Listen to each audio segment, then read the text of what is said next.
ஜெய் ஸ்ரீ மாத்ரே நமக. ஜெய் குருதத் ஜெய் குரு பிரசனம். நமஸ்காரம். நான் கரூர்லேருந்து வல்சலா பணிக்கர் பிரசன்ன ஜோதிடர். இன்றைக்கி நம்ம தைப்பூசத்தை பற்றி பார்க்க போகிறோம். இந்த தைப்பூசம் அப்படின்னாலே முருகனுக்குரிய நாள் தான். அதாவது சுக்குக்கு மிஞ்சிய மருந்தும் இல்லை, சுப்பிரமணியனுக்கு மிஞ்சிய கடவுளும் இல்லை அப்படிங்கிறது ஒரு பழமொழி. இன்றைக்கி தைப்பூசத்தை அன்னைக்கு, அதாவது தை மாதத்தில் வரக்கூடிய பூச நட்சத்திரத்தில், பூச நட்சத்திரம் தான் தைப்பூசம் அப்படின்னு நம்ம சொல்கிறோம். அதாவது இந்த நாள் ரொம்ப ரொம்ப சிறப்பான நாள். இந்த நாளில் நம்ம நிறைய நல்ல காரியங்கள் செய்யணும். நமக்கு இஷ்ட தெய்வங்களை வழிபாடு பண்ணணும், குலதெய்வங்களை வழிபாடு பண்ணணும். அதுக்கப்புறம் முருகனை கண்டிப்பாக இன்னைக்கு உறுதியாக வழிபாடு பண்ணணும். அவரவருடைய சக்திக்கு தகுந்த மாதிரி இந்த தைப்பூசத்தில் முருகனை எந்த ரூபத்திலேயாவது நீங்கள் கண்டிப்பாக வழிபாடு பண்ணணும். அதாவது தை மாதம் அப்படிங்கிறதும் சரிங்க, இந்த பூச நட்சத்திரமுங்கிறது சரிங்க. இதில் என்ன விசேஷம் அப்படின்னா, தை மாதம் அப்படிங்கிறது உத்தராயணம் ஸ்டார்ட் பண்ணக்கூடிய அந்த மாதம் தான் என்னென்னா தை மாதம் அப்படின்னு சொல்கிறது. அதே மாதிரி ஆடி மாதம், அதாவது கடகராசியில் சூரியன் இருப்பார். அது தக்ஷணாயனம் ஸ்டார்ட் பண்ணக்கூடிய அந்த மாதம். அதாவது சூரியன் உத்தராயணத்துலேயும் சந்திரன் தக்ஷணாயத்திலையும் இருக்கக்கூடிய ஒரு சிறப்பான நாள் தைப்பூசம் அப்படிங்கிறது. மற்ற பௌர்ணமிகளுக்கெல்லாம் விசேஷம் இல்லாதது இந்த தைப்பூசத்தில் ரொம்ப அதிகமாக இருக்குது. உத்தராயணமும் தக்ஷாயனமும் இருக்கக்கூடிய அந்த இது, அதாவது ஒளி கிரகங்கள் ரெண்டு, ஒன்று சூரியன், இன்னொன்று சந்திரன். இந்த ரெண்டு ஒளி கிரகங்களும், ஒரு கிரகம் உத்தராயணத்திலையும், இன்னொன்று கிரகம் இன்னொரு கிரகம் தக்ஷணாயத்திலையும் இருக்குது. இந்த நாளில் முருகனை வழிபாடு பண்ணுறதும் குலதெய்வ வழிபாடும் ரொம்ப ரொம்ப ரொம்ப சிறப்பான நாள். இந்த நாளை நீங்கள் கண்டிப்பாக தவற விடக்கூடாது. அதில் ஒரு வேல் காவடி, அதாவது வேலால் குத்திட்டு முருகனை போய் தரிசனம் பண்ணும்போது அந்த சன்னதியை திறந்து பார்க்கும்போது சேவல் கூவிட்டே, அதாவது சேவல் பறந்து போச்சான். முருகனுடைய ரூபத்தில் சேவல் பறந்து போச்சான். அதே மாதிரி பல அதிசயங்கள் நடந்திருக்குது. பன்னீர், அதாவது என்னென்னா, சாதாரணமாக தீர்த்த காவடி எடுத்துகிட்டு போகிறதே பன்னீராட்டம், அதாவது ஜலத்தை தானே வச்சு காவடியை எடுத்துகிட்டு போவாங்க. அந்த சாதாரண தண்ணீரே பன்னீர் மாதிரி மனம் வந்தது. அதே மாதிரி சந்தனத்தை எடுத்துகிட்டு போகும்போது அது தேனாக மாறி இருக்குது. இந்த மாதிரி பல அதிசயங்கள் நிகழ்ந்திருக்குது. பல அதிசயங்கள்னாலும் அதிசயம் அந்த மாதிரி, அதாவது சமைச்ச மீனே மச்சமாக மாறி இருக்கு முருகனை நினைக்கும் போது. அது இதெல்லாமே உண்மையாக நிகழ்ந்திருக்கிறது. இன்றளவும் அது பேசப்பட்டிருக்குது. ஏன் அவ்வளோ, ஏன் குமரகுரு அவர் என்னென்னா ஊமையாக பிறந்திருக்கார் இல்லையா, அவரே என்னென்னா முருகனை நினச்சி பாடியிருக்காருல்ல. ஸ்ரீவைகுண்டத்தில் குமரகுரு ஊமையாக பிறந்து முருகனை நினச்சி என்ன செஞ்சுருக்காரு, அவர் நினச்சி பாடி, அவர் பேச்சு வந்திருக்கு அவருக்கு. அப்போ என்னென்னா, முருகனை நினச்சி யார் மனம் முருகி ஒருத்தங்க வேண்டுறாங்களோ கண்டிப்பாக அந்த கஷ்டத்தை அவர் உடனடியாக தீர்த்து வைப்பார். அதாவது மற்ற தெய்வங்களுக்கு இல்லாமல் ஏன் நம்ம முருகனை இவ்வளோ தூரம் அப்படின்னா, நம்ம தமிழ் கடவுள் அப்படிங்கிற சொல்கிற ஒரு விஷயம் மட்டும் கிடையாது. அதை நான் ஏற்றுக்க மாட்டேன். தமிழ் கடவுள் மட்டும் சொல்லாதீங்க. ஏன்னா அவர் ஒரு விஷயத்துக்குள்ளே மட்டும் மூடி வைக்க முடியாது. அவர் வேண்டுனா உடனே வருவார். மயில் வாகனன், அவர் தான் ஸ்பீடாக வரக்கூடியவர். சித்த புருஷர்கள் எல்லாமே முருகனை வழிபாடு பண்ணுறதுன்னா முருகா அப்படின்னு கூப்பிட்டாலே உடனே நிற்பார். அதனால தான் அவரை எல்லாருமே வணங்குறாங்க. முருகா அப்படின்னு நம்ம கூப்பிட்டாலே பல ரூபத்தில் வந்திருக்காரு. எனக்கு பல அதிசயங்கள் நடத்துது. அதாவது சின்ன வயசுலேருந்தே நான் பார்த்துட்ருக்கேன். அதாவது எங்களுடைய கம்யூனிட்டி கடவுள் சுப்பிரமணியராக இருந்தாலும் கூட, அதாவது எனக்கு ரொம்ப இஷ்டமான தெய்வம் முருகன் தான். பல இக்கட்டான சூழ்நிலைகளில், நான் ஒரு தேவி உபாசகி தான், ஆனால் இருந்தாலுமே எனக்கு முருகன்னா ரொம்ப இஷ்டம். எனக்கு என்னுடைய வாழ்க்கையில் பல அதிசயங்களும் நிகழ்ந்திருக்கு. இந்த முருகன் நம்ம முருகனை கும்பிட்றதுனாலையும் சரி, முருகனை உபாசிக்கிறதுனால என்ன நமக்கு ஒரு நன்மைனா, இக்கட்டான சூழ்நிலை, நமக்கு ஹெல்ப்லெஸ் அப்படின்னு ஒரு சூழ்நிலை வரும் இல்லையா, நமக்கு யாருமே உதவி பண்ணுறதுக்கு இல்லை அப்படின்னு நம்ம நினைக்கும் போது முருகன் ஏதாவது ஒரு ரூபத்தில் நிற்பார். இது என்னுடைய வாழ்க்கையில் நடந்திருக்கு. ஒவ்வொருத்தருடைய வாழ்க்கையிலையும் கட்டாயம் நடக்கும்.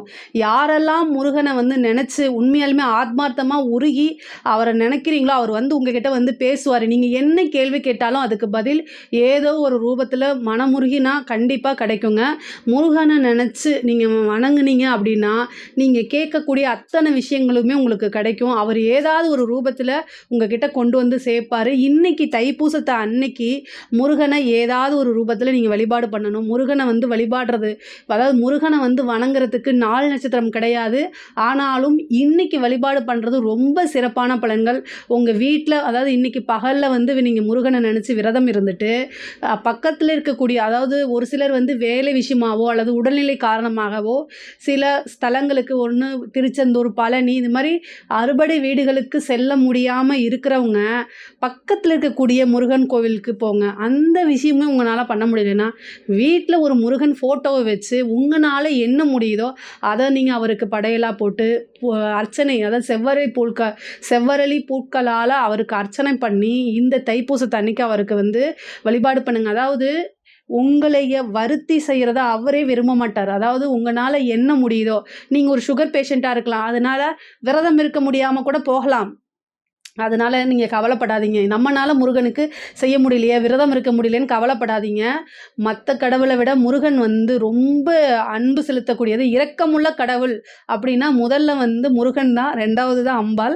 அதாவது தன்னுடைய பக்தர்களுக்கு வந்து எந்தவித கஷ்டத்தையும் கொடுக்கக்கூடாதுன்னு நினைக்கிறவர் தான் முருகன். அதனால் உங்களால் என்ன முடியுமோ அந்த விஷயங்களை செய்யுங்க. ஆனால் செய்யும்போது உள்ளன்போடவும் ஆத்மார்த்தமாகவும் செய்யுங்க. ஒரு அர்ப்பணிப்பு குணம் வந்து இருந்துச்சு அப்படின்னா அதை ஒரே நிமிடத்தில் முருகன் வந்துடுவார். அவ்வளோதான் விஷயம். இதுக்காக நீங்கள் வந்து பெரிய லெவலில் வந்து பிரம்மாண்டமாக செய்கிறதெல்லாம் அவர் எதிர்பார்க்க மாட்டார். உங்களால் என்ன முடியுதோ மனமுருகி அன்போட ஆத்மார்த்தமாக அதை செஞ்சாலே போதும். 2 நெய் தீபம் போட்டு முருகனை வழிபாடு பண்ணுங்க. அதுக்கு கூட அவர் உங்களுக்கு காட்சி கொடுக்கலாம். முருகனை நினச்ச மாத்திரத்திலே வரக்கூடியவர் தான் இவர்.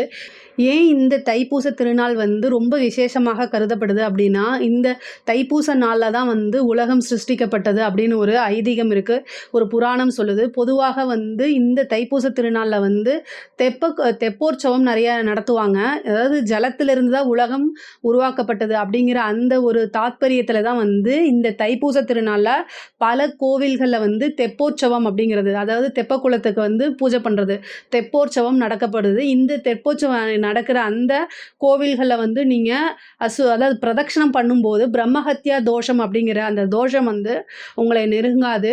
பொதுவாகவே இன்றளவும் வந்து திருவிடைமருதூர் அப்படிங்கக்கூடிய அந்த கோவிலில் வந்து சோழ மகாராஜாவை துரத்திட்டு வந்து அந்த பிரம்மஹத்யா தோஷம் வந்து அந்த தெப்போற்சவத்தன்னைக்கு வந்தனால, அவர் பிரதட்சணமாக சுற்றிட்டு கோவிலுக்குள்ளே வந்தனால அந்த கோவிலுடைய வாசல்லையே வந்து அந்த பிரம்மஹத்யா தோஷம் அப்படியே நின்றுச்சு. இன்றைக்கும் போனீங்க அப்படின்னா அந்த பிரம்மஹத்யாவை நீங்கள் பார்க்க முடியும். வெளியில் அந்த வாசலுடைய நுழைவாயிலேயே நின்றுட்டுருக்கோம். அந்த மாதிரி அதிசயங்கள் இருக்குது. இந்த தைப்பூசத்து அன்னைக்கு முருகனை வந்து வழிபாடு பண்ணுங்க. எனக்கு வந்து பல அதிசயங்களை அவர் நிகழ்த்தியிருக்காரு. உங்களுக்கும் பல அதிசயங்களை நிகழ்த்திட்டு இருந்தால் ஆல்ரெடி உங்களுக்கு ஏதாவது அந்த முருகனால் உங்களுக்கு அதிசயம் நிகழ்ந்திருந்தால் கண்டிப்பாக நீங்கள் கமெண்ட்ஸில் பதிவு பண்ணிக்கோங்க, என் கூட ஷேர் பண்ணிக்கோங்க. முருகனை நினச்சி உங்களால் என்ன முடியுமோ, கந்த சஷ்டி கவசமோ அல்லது கந்த புராணமோ அதாவது கந்த குரு கவசமோ இன்றைக்கி உங்களால் என்ன முடியுதோ அதை செய்யுங்க.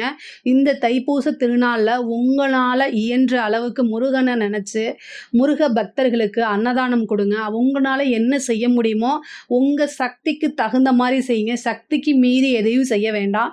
உங்களால் என்ன செய்ய முடியுமோ அத்தனை விஷயங்களும் நீங்கள் செய்யுங்க. முருகனை வழிபாடு பண்ணுங்கள். இதனால் உங்களுக்கு அளவற்ற நன்மைகள் கிடைக்கும். இந்த விஷயந்தான் உங்களுக்கு கிடைக்கும்னு நான் சொல்ல மாட்டேன். முருகன் கருணை இருந்தால் அத்தனை விஷயங்களும் நம்மளை தானாக தேடி வர்றதுக்கு உண்டான வாய்ப்புகள் இருக்குது. நன்றி, வணக்கம்.